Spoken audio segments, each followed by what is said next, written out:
Dober dan, spoštovane poslušalke, spoštovani poslušalci.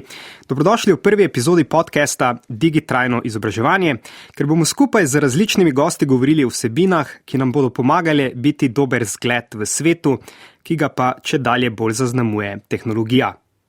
Digitalna orodja, ki nam omogočajo neizmerno kreativnost in komunikacijo, pa moramo danes znati uporabljati etično in varno. Kaj se zgodi, ko so ta orodja uporabljena neustrezno, celo mogoče zlonamerno? In kako se pred tovrstnimi vsebinami na spletu zavarujemo mi in naši otroci? O tem bomo govorili danes v epizodi Varno spletovanje skupaj proti spletnemu nasilju pri otrocih in mladostnikih. Pogovor bom vodil Rok Gumzej, strokovni sodelavec centra Logout. Z mano v studiu pa sta danes gosta, gospod Marko Pušner iz Safe.si z bogatimi izkušnjami in pa znanjem na področju varne rabe interneta. Pozdrav.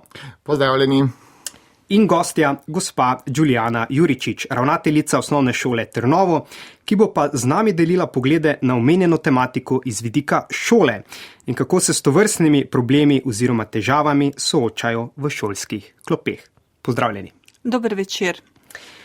Pa kar zaplavajmo v to tematiko, spletno nasilje, torej je današnja tema pogovora. Gospod Marko, kaj je spletno nasilje, mogoče katere vrste spletnega nasilja danes zaznamo med mladimi, mogoče kakšni konkretni primeri, trendi? Kaj je spletno nasilje? Ne? V bistvu spletno nasilje je namerno ponavljajoče se nadlegovanje ali ustrahovanje preko spleta. Tukaj gre seveda za uporabo mobilnih naprav, mobilni telefon, tablica, računalnika, ki pa se potem v bistvu izraža v neki prizadetosti žrtve. Se pravi, pri spletnem nasilju imamo vedno povzročitelja, tistega, ki neko nasilno dejanje izvaja, in pa na drugi strani žrtvu, ki zaradi tega seveda trpi. Kar je treba vedeti, vloge se včasih lahko tudi zamenjajo. Se pravi, da žrtev postane nasilnež kot nek obrambni mehanizem, pa potem povzročitelj postane žrtev. Skratka, spletno nasilje zna biti zelo komplicirano.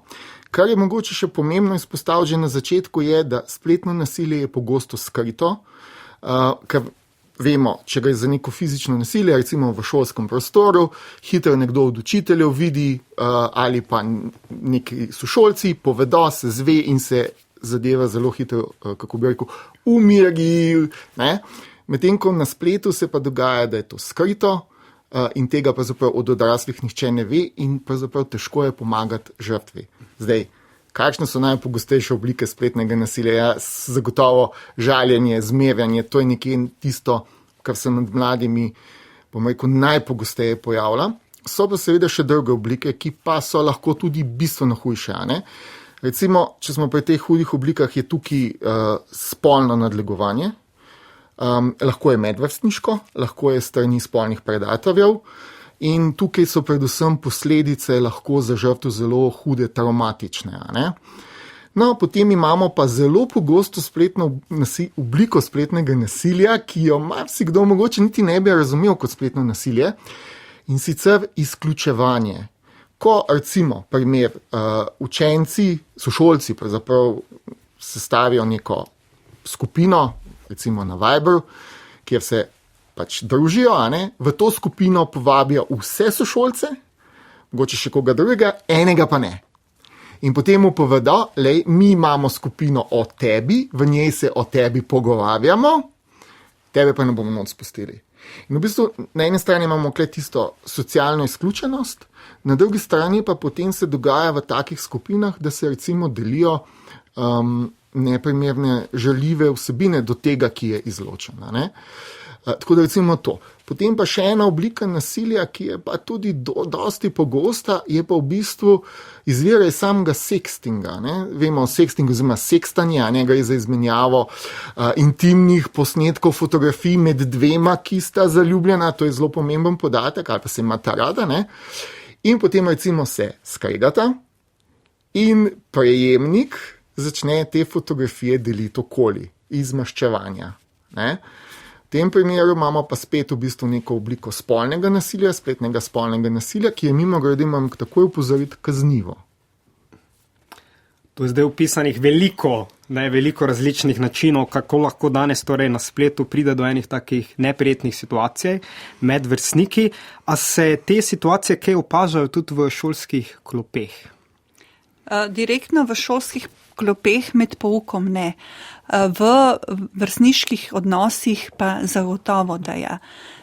V bistvu otroci že tam od 4. razreda naprej, najstniki pa še posebej, se srečujejo predvsem z žalitvami, žaljenjem, z grdimi besedami, ki potekajo na socialnih omrežjih. Dogajajo se že tudi kakšna izsiljevanja pa grožnje in mislim, da je to celo zelo zaskrbljujoče postalo skoraj da del njihovega vsakdana. Ta komunikacija, ki se med njimi dogaja, je včasih grozljiva. Ko človek prebere, kaj pišejo drug drugemu, preprosto ne more verjeti, da je to isti ta otrok, isti ta učenec, ki, ne vem, zna fiziko za odlično, ali zna lepo zapet, ali te lepo pozdravi na hodniku, tam, kot da bi, ne vem, hudič vanje prišel in se izražajo tako, da ti grejo lasje po konci in se sprašuješ, kako to doživlja otrok, ki so mu te besede namenjene. In mislim, da se odrasli premalo zavedamo, kakšna komunikacija med otroki poteka. Po drugi strani pa jih človek razume, saj živijo zelo v takem agresivnem okolju, kjer je agresivna komunikacija včasih izraz frajerstva, recimo po eni strani, ali razkazovanja moči, ali preprosto tisto, kdo bo koga zašil, če temu tako pogovorno povem.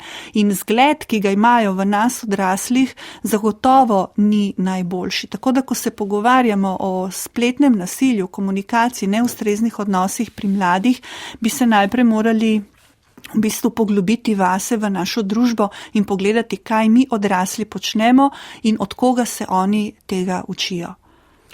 Ja, zdaj je tu omenjena torej ta, veliko že tudi vi ste, gospod Marko, izpostavili, torej to stran staršev oziroma delavcev na šoli, da mogoče niso tako dobro niti izobraženi o tem, kaj se dogaja. Izpostavljeno je bilo tudi to, da ko enkrat učitelji mogoče preberejo te tekste, da je naenkrat kar en šok, kaj se tu dogaja v tem nekem spletnem prostoru.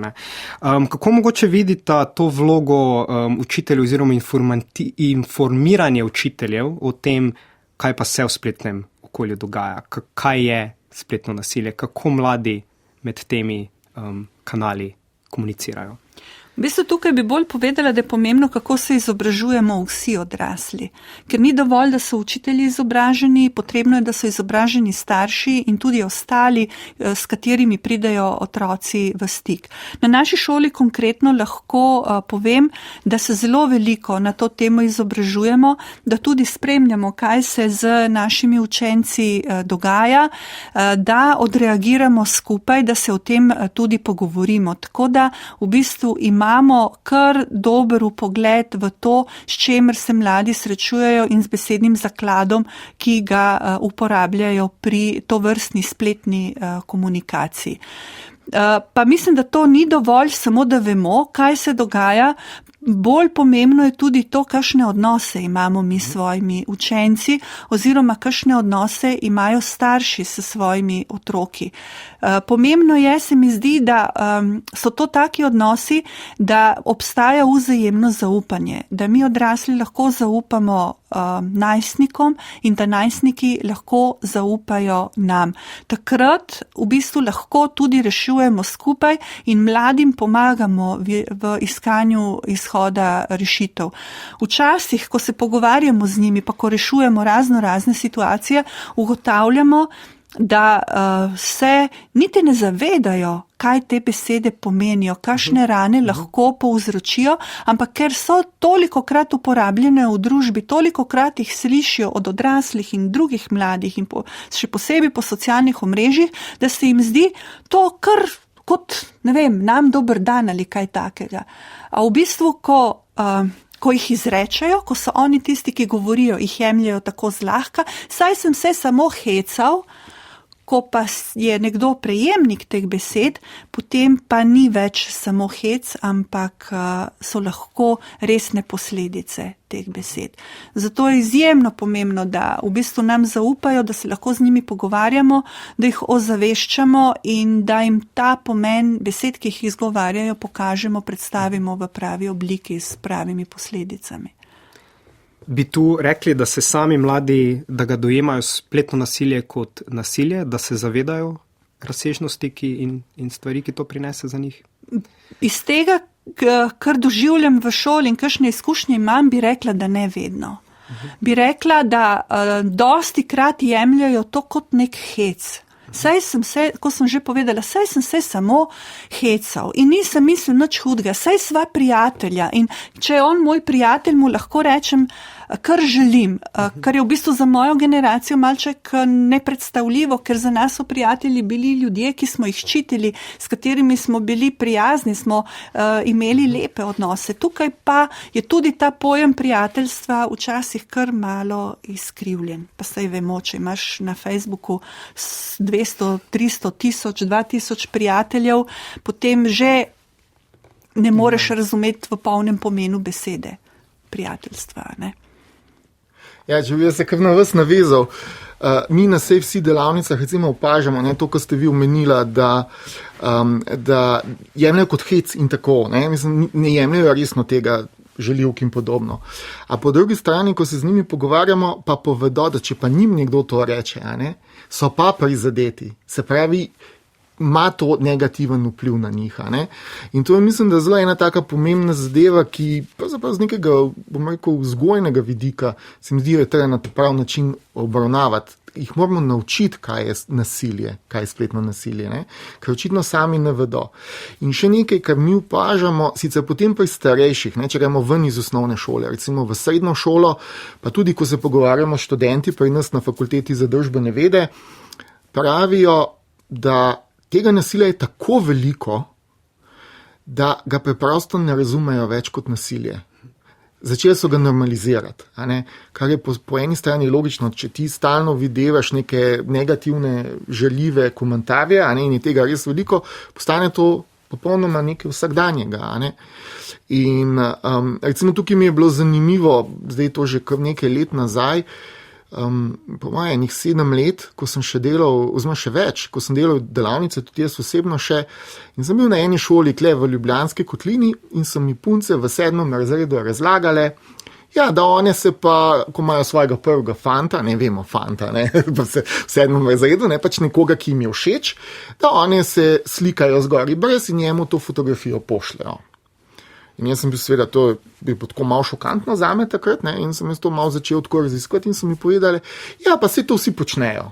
Ne, to so bile njihova obrazložitve. Se pravi, ko enkrat dejansko oni začnejo to dojemati kot nekaj čisto normalnega, ko je enkrat tega veliko, a ne? In ne zavedajo pa se, a ne, da to prinaša določene posledice, a ne, in pri spletnem nasilju, da v bistvu nekdo, ki je deležen spletnega nasilja, trpi, a ne. Mogoče, če se vrnem nazaj v bistvu na samo vprašanje, ne, kaj šole, ne, pa recimo, če še starše tukaj navežemo. Ne. Naše mnenje je, da seveda vse se začne v družini in začne se tisti trenutek, ko starši otroku prvič izročijo v uporabo mobilni telefon oziroma računalnik, da gre na internet. Takrat je treba začeti z vzgojo za internet. In to je v bistvu stvar staršev, ki mogoče se bo zdaj kdo ustrašil in rekel, to je pa zelo zahtevno. Pa v bistvu ni, če začneš dovolj zgodaj, a ne? Ker skupaj z otrokom spoznavaš tudi tveganja in pasti na internetu in se tudi sam kaj naučiš, a ne? Seveda večja težava je, če je otrok že star 10, 11, 12 let in zabrede v neke težave na spletu, takrat ti pa res mičkam teži situacijo rešiti, ampak seveda vsakdo lahko najde pomoč in ne smemo misliti, da če iščeš pomoč, a ne, da je to nekaj slabega. Ne? Recimo Safety ima ogromno vsebin na spletni strani, imamo različne organizacije, ki pomagajo, tudi šole so na tem zelo dobre. Ne? In tukaj je tisto, zdaj če prejam do šola. Ne? Šole imajo same po sebi vzgojno nalogo. To je ena stvar in druga stvar, imajo učence na kupu, imajo prijatelje v bistvu na kupu in lahko marsikaj rešijo, marsikakšen spor, ki med njimi nastane, ker so pač vsi vpleteni na njihovem dosegu. Ne vedno, da se razumemo, ampak če gre za sošolce in lahko tudi kot mediator zadeve veliko lažje speljejo, kot če bi recimo mogoče samo starši sami rešvali. Seveda morajo pa tukaj tudi sodelovati starši, ker vemo pa za primere, ko so šole, pač šolski delavci skušali rešiti nek zaplet, pa so potem v bistvu med učenci se je nekako rešilo, so se pa starši na smrt skregali med sabo in so potem to zamero ali pa ta nasilje peljali naprej pač na tem odraslem nivoju, otroci so bili pa že najboljši prijatelji nazaj. Mislim, tudi take primere nažalost imamo, upam, da jih je čim manj seveda.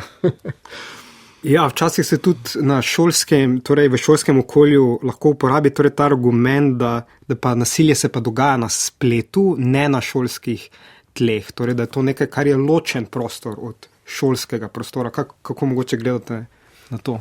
V bistvu, to je podobno, kakor da rečemo, imamo fizični prostor, pa imamo virtualni prostor, ko pridejo k nam na šolo, so tukaj v fizičnem, virtualnega zaklenejo v omaro doma, in potem, ko so na virtualnem, zaklenejo šolo. Pa ni to linearna enačba za eno neznanko, ampak je kar nelinearni sistem enačb. V bistvu, pri mladih se njihov fizični in virtualni svet zelo, zelo prepleta in v šoli začnejo nekatere odnose, jih gradijo, potem pa se to nadaljuje v virtualnem svetu, ko so doma. Oni s seboj odnesejo vse te svoje sošolce, ki so z njimi na različnih socialnih omrežjih, velikokrat z njimi delajo zelo konstruktivne zadeve, na katere smo tudi mi v šoli ponosni, njihovi starši so lahko ponosni, ampak velikokrat počnejo pa tudi take stvari, ki jih v šoli ne razčistijo do konca. Šola je kljub vsemu še zmeraj razmeroma varen prostor. Fizičnega nasilja ni v taki meri. Praktično bi rekla, da v primerjavi, z 20 let nazaj je zanemarljivo majhno, ampak se je to fizično nasilje preoblikovalo v drugo, tam, kjer so oni varni pred odraslim. To je pa virtualni svet, tam ni odraslih, ki bi jim težili, ki bi jih vlekli narazen, ampak si lahko dajo duška in iz sebe spravijo vsa ta negativna čustva, kot so zamera, jeza, tudi želja pomoči, želja potem, da nekoga narediš majhnega.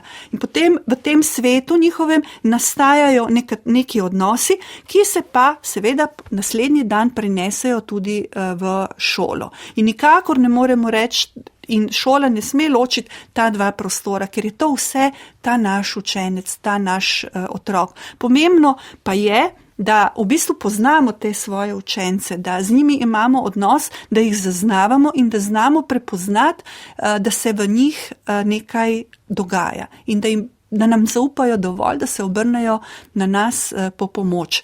In tukaj v tem trikotniku, v bistvu to je zmeraj bolj kompleksna matematika postaja, imamo torej učenca, imamo učitelje, če ga poznajo, to zelo lepo funkcionira in seveda absolutno svetovalna služba in potem imamo tukaj starša. Če ta trikotnik ne funkcionira in ni čim bolj enakostraničen, potem se enačba ne bo išla. Bo otrok tisti, ki bo najbolj prikrajšen. Tako tisti, ki je povzročitelj, kakor tisti, ki je žrtev. Zato na naši šoli na Trnovem nikakor ne zatiskamo oči in smo zelo pozorni na to, kar se dogaja našim učencem, ker pridajo v našo šolo celostno, fizično, čustveno, intelektualno in virtualno. Mogoče kak konkreten nasvet, kako pa lahko tu šole prepoznajo, poskrbijo za to, da se te situacije čim prej zasledijo, opazijo? Ja, so določeni zunanji znaki, ki se prepoznajo pri otrocih v različnih situacijah. Recimo tudi, če imajo doma težave, ni samo virtualni svet. Ko ima otrok težave, to lahko pokaže. Se bolj, recimo, eden od takih znakov je, da se bolj povleče vase, da se zapre za komunikacijo. Drugi znak je, da mu pade uspeh. Tretji znak je lahko, da se nenavadno obnaša, da se izogiba recimo svojim sošolcem ali odraslim, s katerimi je prej imel dobre odnose. Eden od znakov je tudi, da postane bolj agresiven lahko. Tako da v bistvu, če si pozoren, če poznaš svoje učence, potem znaš to tudi nekako prepoznati in iščeš stik z otrokom. Tudi to verjetno v domačem okolju, da se odnos do naprave spremeni, torej da mogoče naprava, ki je prej imela veliko pomena, je naenkrat nekaj, kar se otrok začne malo izogibati temu, kadar mogoče sporočilo pride, da se umakne, ali pa mogoče pretirana zaščitnost do naprave, ne? Torej, da je ta strah, da moram biti, da starši ne vidijo, kaj prejemam. Ne? Ponavadi, mislim, tako zdaj seveda tukaj je tudi odvisno od tega, kakšen odnos ima otrok s starši. Če otrok staršu zaupa, bo premagal ta sram. To smo ugotovili, da velikokrat pri žrtvah, pri otrocih, ki so doživeli verbalno nasilje ali kakšne grožnje ali izsiljevanje ali kaj takega, jih zaobjame sram. To je prav zanimivo, nič nisi naredil narobe, a te je sram. In priznati, da imaš težavo in sploh priznati, da ne veš, kaj naj bi naredil, je zelo, zelo težko. Če so odnosi dobri, s starši ali pa v šoli, bo tak otrok šel do staršev in bo povedal, sploh če je stisnjen v kot. Tudi velikokrat se nam dogaja, tudi na naši šoli, da otroci pridejo do naše svetovalne službe, ki ima res izjemen odnos z njimi, tudi do razrednikov, ki se zelo trudijo in povedo svojo stisko.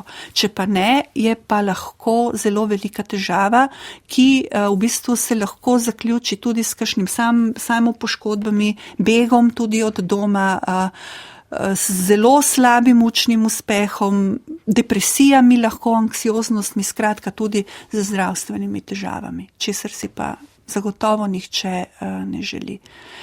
Opažate tu kakšne razlike med spoloma, mogoče med fanti in puncami? Pa v bistvu niti ne. Kar bi mogoče zaznala je to, da znajo biti dekleta veliko bolj ustvarjalna pri uporabi raznih verbalnih izrazov. Tako, ko smo spremljali, kaj se dogaja pri fantih, fanti imajo nabor enih besed, mogoče to, 50 do 100 besed, ki jih uporabljajo konstantno in jih vrtijo samo v različnih kontekstih.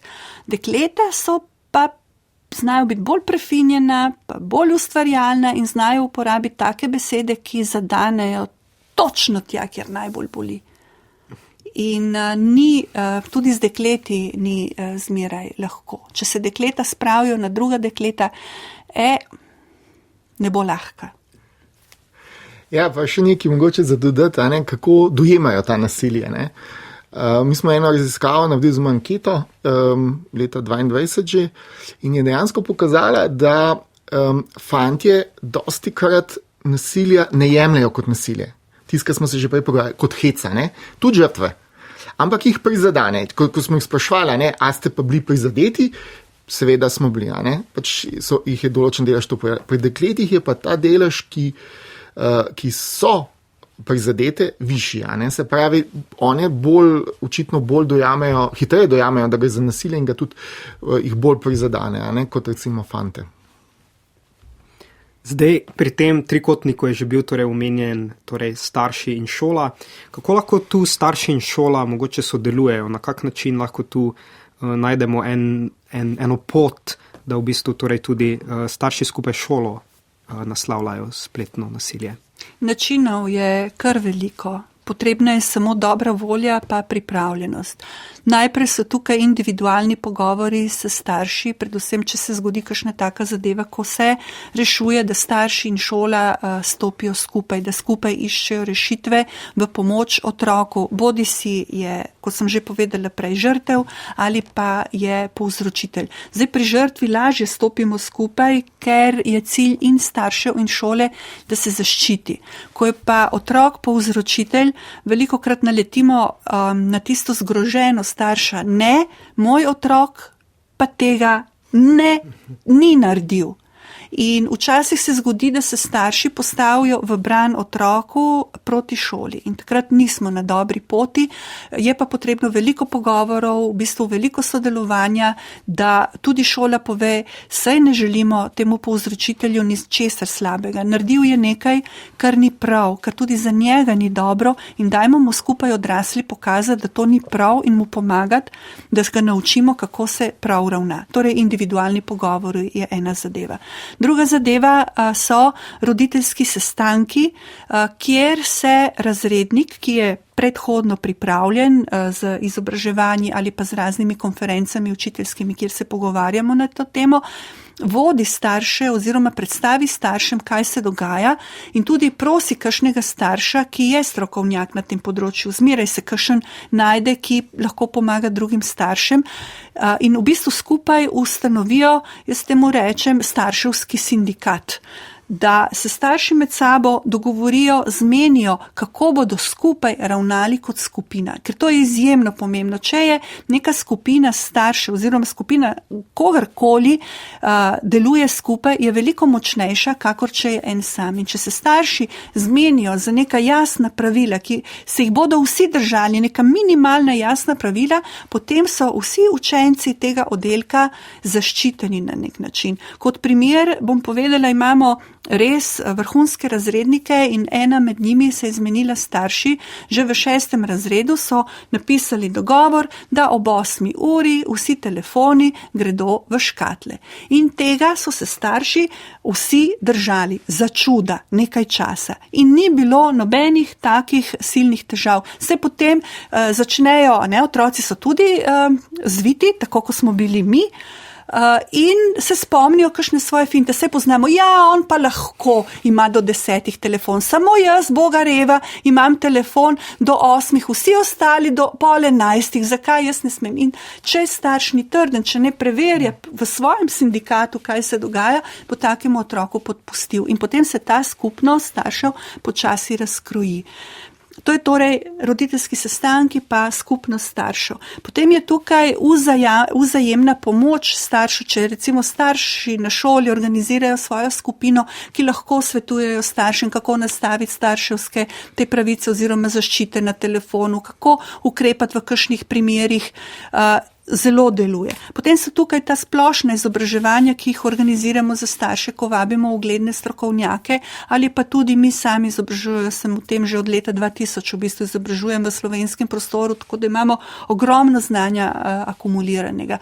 In če vse to deluje, pa se res držimo dogovorov, potem ni težava. Težava pa je tam, kjer v bistvu se starši tega ne udeležujejo. In zanimivo je, to verjetno tudi vi, gospod Marko, spremljate, da starši, ki jim vzgoja res nekaj pomeni, ki imajo dobre odnose z svojimi otroki, prihajajo na vse take dejavnosti in želijo še več in še bolje. Starši, ki pa imajo težave, pa včasih se tega ne udeležijo, pa jih nočem obsojati daleč od tega. Starševstvo je v bistvu najtežji poklic in najbolj nehvaležna vloga v življenju, ki si jo človek v bistvu, bi rekla, naredi.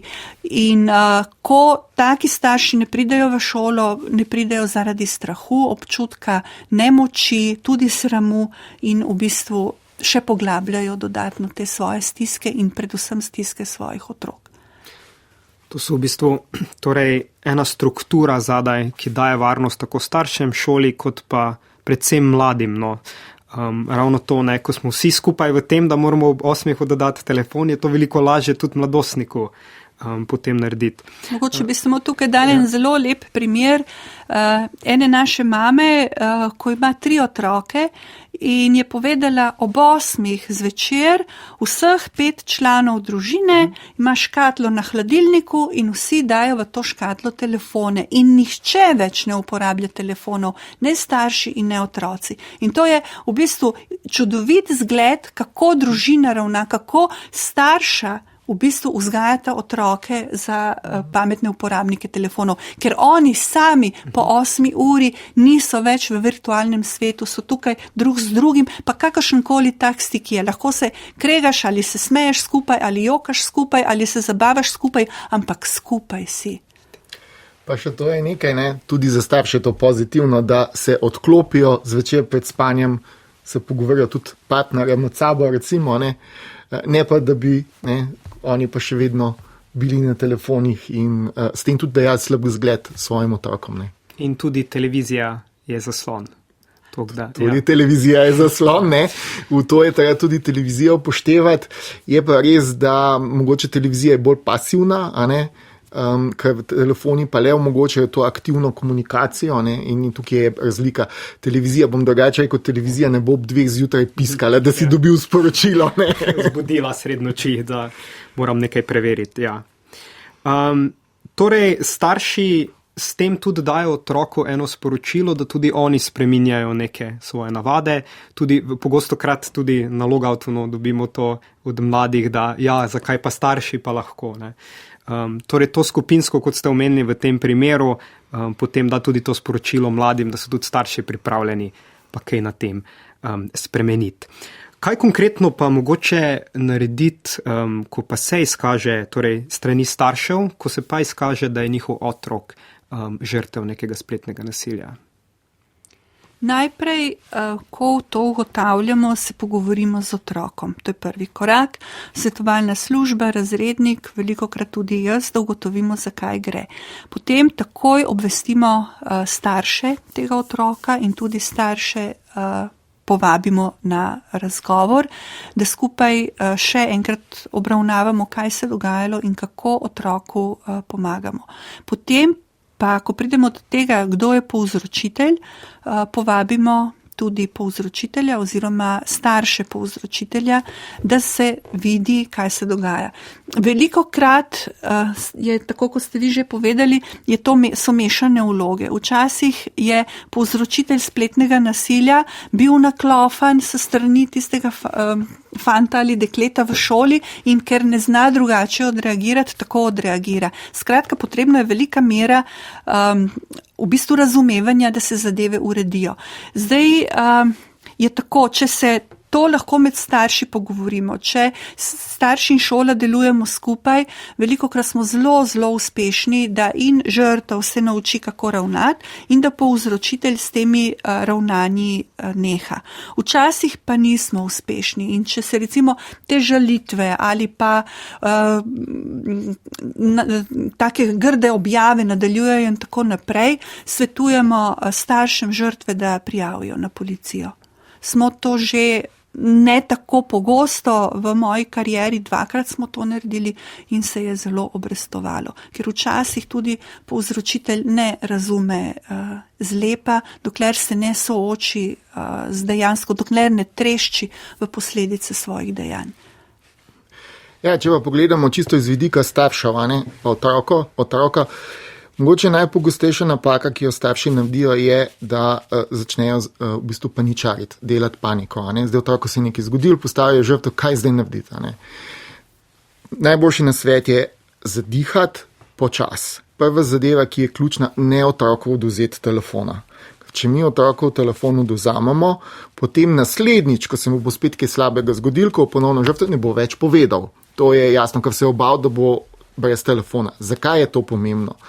Telefoni danes, pa seveda preko družbenih omrežij in vseh teh aplikacij, predstavljajo glavni kanal za komunikacijo z vrstniki. Med mladimi je telefon tista glavna zadeva, s katero komunicirajo z vrstniki. In zdaj, če mu vi odvzamete telefon, ste mu v bistvu prekinili povezavo z prijatelji. Bo zelo težko komuniciral z njimi. Seveda, ja, uživo, če jih bo videl v šoli. Skratka, ne to odvzeti. Potem pa je treba počas premisliti, kaj se je zgodilo, da otrok razloži in seveda potem, če je to gre za neke sošolce ali kaj takega, se poveza tudi s šolo in potem na tej ravni reševati.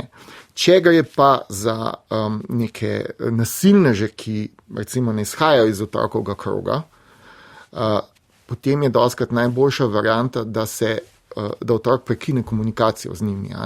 To se recimo lahko dogaja pri igranju videoiger, ko so pravzaprav ljudje z celega sveta lahko, in potem nekdo začne izvajati nasilje, ne samo znotraj neke videoigre, ampak tudi potem že preko nekih sporočil in podobno.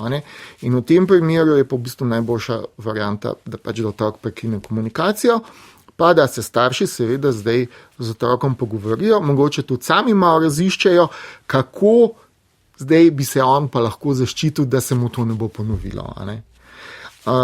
To je v bistvu nekako najboljši nasvet, predvsem pa brez panike. Počas, rešvati, zadihati, poiskati pomoč, lahko tudi vprašati prijatelje, druge starše, tudi v šoli bojo, jaz sem prepričan, vedno pripravljen pomagati z nasvetom, ali pa tudi poiskati kakšno literaturo na to temo. To govorimo zdaj v primeru, kadar se izkaže, da je otrok žrtev nekega spletnega nasilja, kaj pa mogoče kakšni nasveti konkretni, kadar se pa izkaže, da je otrok povzročitelj spletnega nasilja. Ja, ta je zdaj mečken bolj zahtevna, sigurno, ampak glejte, spet prva stvar je, ne odvzeti telefona, oziroma dostopa do interneta in tako, ampak ugotoviti, zakaj je otrok postal nasilen. Zdaj, treba se zavedati, da dostikrat so otroci nasilni tudi zato, ker so težave v družini. Pač neko nasilje v družini, ali alkohol, ali kaj podobnega, in potem otrok te svoje frustracije izraža na tak način, da je pač nasilen do drugih. Lahko pa je prišlo do nekega spora med dvema udeleženima in, kot je bilo že prej povedano, lahko je v bistvu nasilnež zdaj bil najprej žrtev in se je pač tako odzval. Skratka, v tem primeru je treba na miren in konstruktiven način raziskati, zakaj je otrok postal nasilen, in potem zadevo razjasniti. Če obstaja nek konflikt med dvema, da se potem to razreši, oziroma da se z otrokom pogovorimo, mogoče otrok ne razume, da je nasilen. In da se pač tudi starši z njim pogovorijo, to ni v redu, zato ker s tem delaš to, pa to pač škoduješ nekomu drugemu. Kje pa lahko mogoče starši zdaj se opremijo za morebitne tovrstne situacije v prihodnosti, mogoče kakšni viri? Ja, jaz bom tako rekel, internet je super vir, marsikaj se da najti, treba biti mečkam previden, ker so tudi kakšne neprimerne stvari, oziroma ne glih najbolj natančne, ampak sigurno SafeSea spletna stran je mesto, kjer je ogromno informacij, tako za najstnike, za starše, pa tudi za učitelje, Potem pa sploh, če pride do kakšnega, bom rekel, bolj do zapletenih zadev, ki jih starši ne znajo sami razrešiti, imamo pa v Sloveniji kar nekaj organizacij, ena je tudi Logout, ki se ukvarjajo tudi s problematiko spletnega nasilja in znajo svetovati. In jih ni težko najti, pa tudi v šolah, obrniti se na šole bojo sigurno dale informacije, če pa ne, pa saj preusmerili na strokovnjake. Kar se mi zdi ključnega pomena pri tem je, da če kot starši ne veste, kaj zdaj storiti, ne obupati, dajte poiskati pomoč. Vsi, ki se boste pač tisti, na katere se boste obrnili, ki se s tem ukvarjamo, vam bomo zagotovo pomagali z nasveti. Ali pa vsaj usmerili, v kakšno smer pejte, pa kje poiskati dodatne napotke, pa se bo zadeva razrešila. To je veliko boljše, kot pa, da se pusti čas v čas, ker ne bo iz tega običajno nič dobrega vam prišlo. Ko govorimo o spletnem nasilju, recimo to se je pokazalo, da če žrtvi ne pomagamo, žrtvu to ne vedno globje in v skrajnem primeru jo začnejo obhajati tudi samomorilne misli, če nihče ne pomaga in pogosto, ne vedno, ampak pogosto, so ravno tisti učenci in učenke najbolj izpostavljeni temu, ki veljajo za najbolj pridne. Se pravi, odličnjaki, vzgojno neproblematični. Zakaj? Zato, ker se bojijo, da če bojo pa zdaj povedali, da se jim je to zgodilo, da so oni nekaj narobe naredili in da zdaj pa ne bojo več najboljši in najuspešnejši učenci, da bojo pač nek problem za ostale, kar absolutno ne drži. In sploh na take učence je treba biti pozoren, take otroke, sploh pa v šoli. In šole to lahko opazijo, sploh če se otrok začne, tako kot smo že od začetka govorili, vedno bolj zapirati vase. To pomeni, da je nekaj narobe.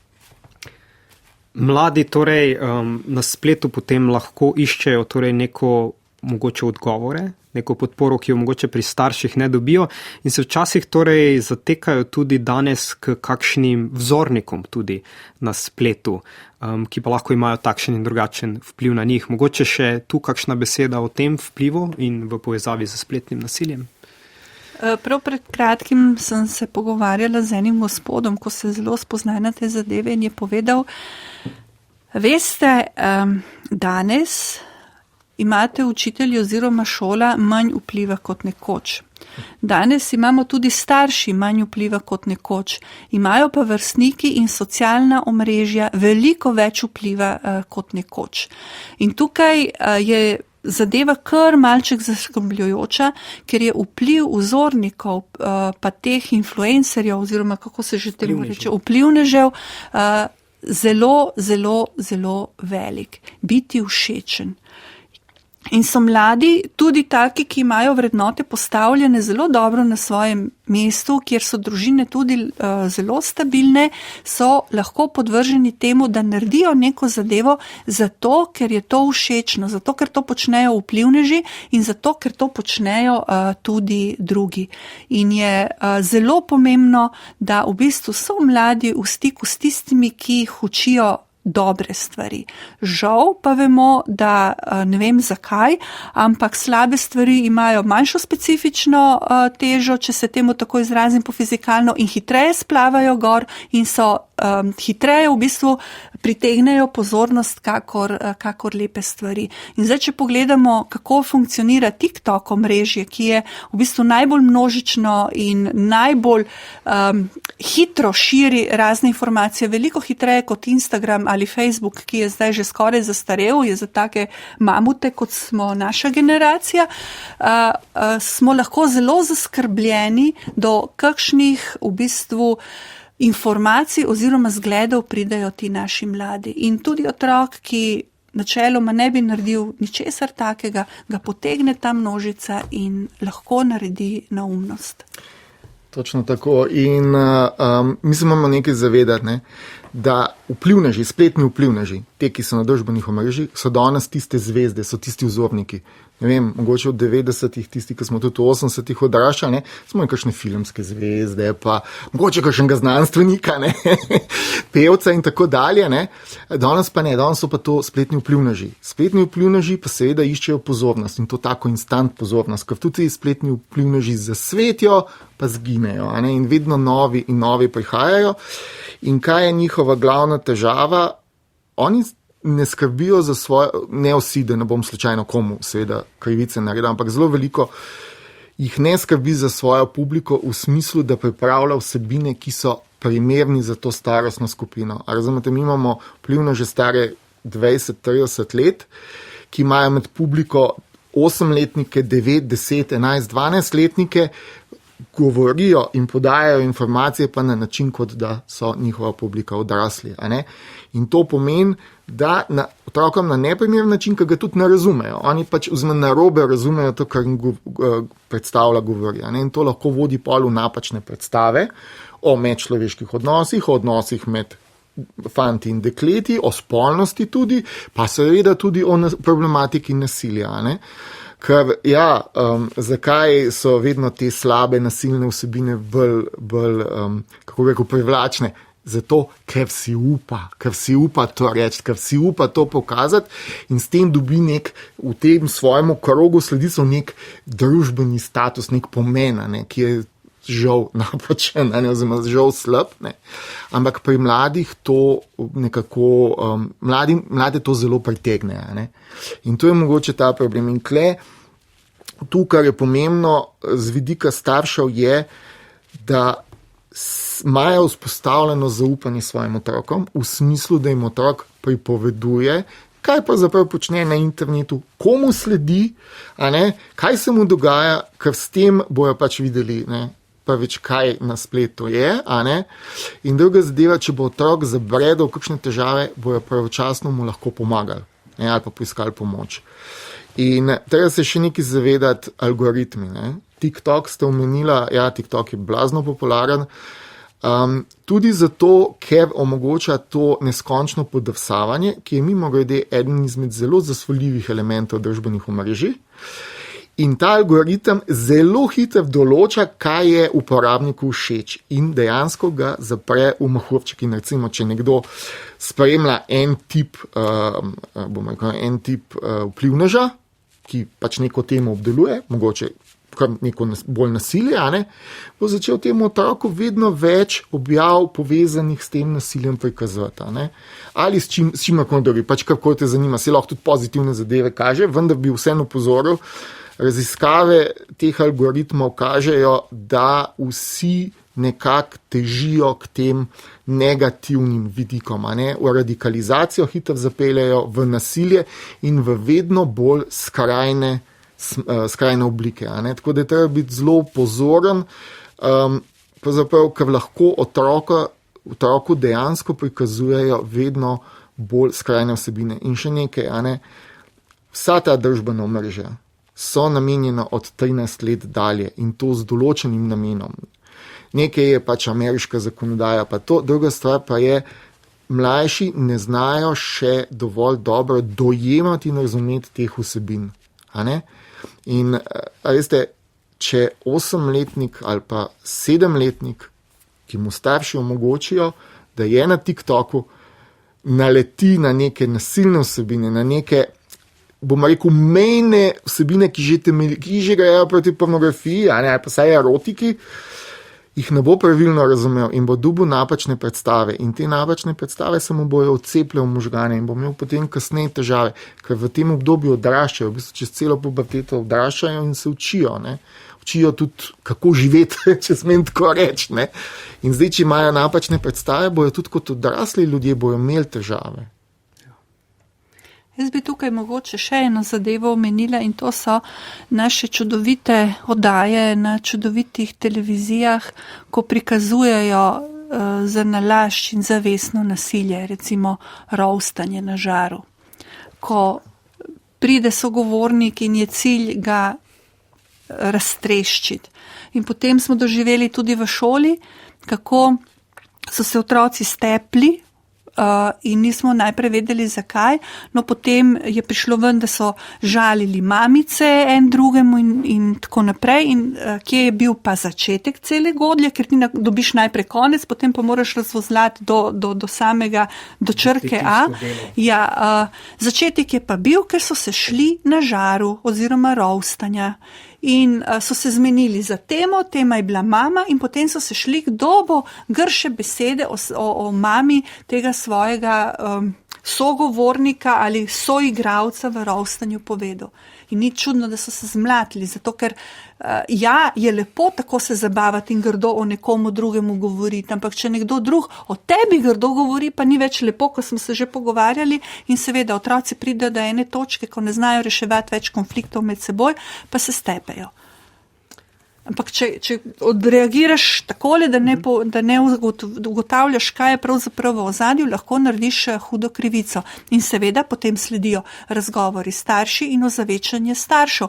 Ali spremljate, kaj vaši otroci gledajo? Ali se mi kot starši zavedamo v celoti ali pa vzgojitelji, kaj lahko neka situacija povzroči v otroku? Mi ne znamo interpretirati vsega, kar otrok vidi. Nekaj, kar se nam zdi nekaj popolnoma normalnega za odraslega, otroka lahko sploh tam do kakšnega 6., 7. leta tako prizadene, da se mu vleče skozi celo življenje. In niso to trivialne stvari in tukaj bi tudi apelirala na starše, dajte biti pozorni na to, kaj vaši otroci gledajo, ker ga lahko kakšna zadeva zaznamuje dolgoročno v odnosih, v službi, v njegovem čustvenem in psihičnem razvoju. Torej res dajati pomen temu, da se zanimamo tudi za otrokov digitalni svet in da pogumno ga tudi sami poskušamo spoznavati, razumevati in van stopati v bistvu z njimi, pa da smo ob tem torej zgled, kako pa potem tudi v njega vstopati. Mogoče še za konec, na kratko, prihodnost, mogoče kakšna bo tu morala biti v prihodnosti vloga šole, mogoče tudi, če se kaj prilepimo na kakšno umetno inteligenco na hitro, na pojave, ki prihajajo sedaj, torej na nova orodja, ki prihajajo tudi za različne načine novih oblik spletnega nasilja. V bistvu zavedati se moramo, da je šola še zmeraj prostor, kjer se ti otroci srečujejo fizično. Nikjer drugje, razen mogoče v kakšnih klubih ali kaj takega, taka gostota otrok oziroma mladostnikov, potem tudi študentov, ne pride skupaj. In zato ima šola izjemno pomembno vlogo, da pravilno postavi svoje vrednote, da ve, kaj želi s svojim delovanjem doseči pri mladih, da ve, v kakšnega človeka jih želi v bistvu vzgajati, da zna v tem presoditi, v kakšni meri uporablja tehnologijo in na kakšen način. Ne moremo se zatiskati oči pred tehnologijo, ne moremo se zatiskati oči pred virtualnim svetom, kjer mladi ne ločijo več, to je vse skupaj njihov svet, ampak ga moramo spoznavati in moramo v bistvu izkoriščati adute tega sveta, da učimo mlade, kako živeti v tem svetu in kako uporabljati orodja za dobro, za njihovo dobro, dobro drugih, dobro narave in celega sveta, ker če pa tega zapravimo, pač nimamo še prirojene bombe s kisikom, da bomo kar odpotovali na Mars. Zaenkrat še ne. Nimamo, nažalost. Pa tudi na Mars še ne moremo preveč, čeprav tehnologija gre v tej smeri, ne? Ampak ravno to, tukaj je treba nekaj se zavedati, da če pogledamo zadnjih 20-25 let, ko se je internet zelo razvijal, sploh mogoče zadnjih 10 let, ko so se ta vsebinski del močno razvijal v obliki družbenih omrežij in podobno, da v osnovi nasilje je nasilje.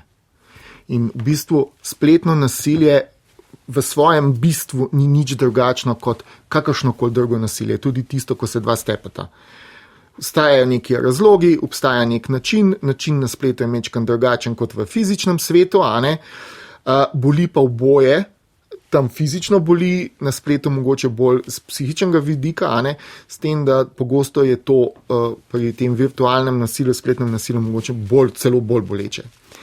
Kar mene skrbi je predvsem razvoj umetne inteligence, pa zdaj mogoče skrbi me bolj zato, ker še ni jasno, kako se bo to razvijalo. Mi pa moramo vedeti, da umetna inteligenca, taka kot je trenutno na voljo, spaj te orodja, ki so, omogočajo tudi nasilne dejanja, se pravi, in to zelo, kako bi rekel, zelo usmerjena. Recimo, eno tako je, da imaš sliko enega človeka in ti umetna inteligenca naredi golo fotografijo, recimo. To je en tak velik problem, ki se pa ne da več tako enostavno prepoznati. In v bistvu samo žrtev bo vedela, da to je ponarejena, da ni resnična, ker ve, da se ni pustila slikati, recimo. Ostali bojo zelo težko to preučili.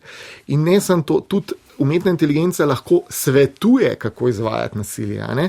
Saj, če bomo te velike ponudnike vprašali, bojo rekli, mi imamo etične, te varovalke urejeno, in tudi, če ste poskusili ChatGPT, recimo vam ne bo tega svetoval, se bo uprl, ampak obstajajo na spletu dosegljiva orodja, ki teh etičnih varovalk nimajo in so sposobna to delati.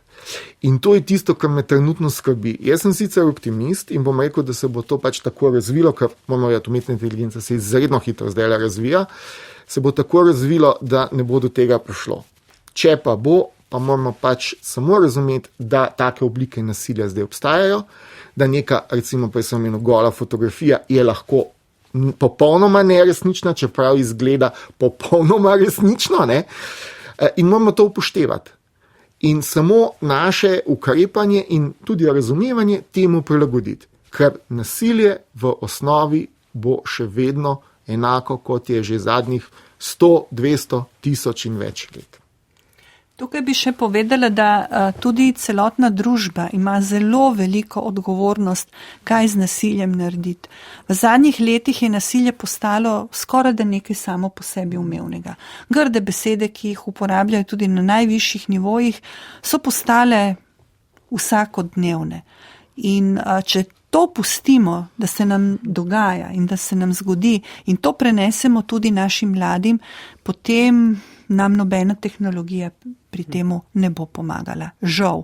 In zato imamo odrasli in vsi tisti, ki delamo z mladimi, ki vodimo kakršnekoli procese, izjemno veliko odgovornost. Ali smo zreli, da jo nosimo, ali smo zreli, da našim mladim prenesemo prihodnost, da jim damo prihodnost, da poskrbimo, da bodo živeli, da bodo doživeli to, kaj pomeni biti človek, kaj pomeni živeti v najlepšem pomenu te besede. Je pa vprašanje, jaz upam, da smo. Torej, dobra vzgoja, dobri zgledi, prevzeti odgovornost za te stvari in se zanimati za oblike nasilja oziroma za digitalni svet, ki danes nastaja in vedno hitreje tudi nastaja. Veliko bi še lahko govorili danes, absolutno tema, ki ima ogromno vsebine. Žal je naš čas potekel, tako da jaz bi se na tej točki zahvalil gostoma za današnji informativen pogovor. Hvala.